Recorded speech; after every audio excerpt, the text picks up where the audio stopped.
Vazelinga yodni aralashtirsa nimalar bo'ladi? Bog'laringizda og'riq bo'lsa, oyog'ingizda, belingizda, tirsagingizda, qatingizda og'riq bo'layotgan bo'lsa, unda sizga eng zo'r samarali usulni aytaman. Oddiy vazelinni olasiz, ustiga yod solasiz, yaxshilab massani aralashtirasiz. Agar har kuni ishlatadigan bo'lsangiz, bitta idish vazelinga bitta idish yod solib aralashtirib qo'ysangiz ham bo'ladi. Hech qanaqa zarari yo'q qizlar. Men sizlarga bir martalikni ko'rsatib beryapman.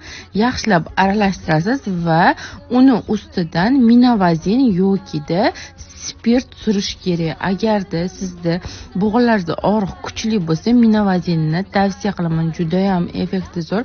O'zimiz doim ishlatamiz. Agar farzandingizga qilayotgan bo'lsangiz, spirtni tavsiya qilaman. Birinchi bu massani surasiz, yaxshilab massaj qilasiz. Qatingiz og'riyotgan bo'lsa, belingiz og'riyotgan bo'lsa, belingizga, kuyaklaringiz og'riyotgan bo'lsa, o'tga, oyog'ingiz og'riyotgan bo'lsa, oyog'ingizga massaj qilib bo'lganingizdan keyin, agar og'riq kuchli bo'lsa, minavazin. Agar bolalarga qilayotgan bo'lsangiz, spirtsiz surib, uni ham yaxshilab yedirib yuborasizlar massaj qilib.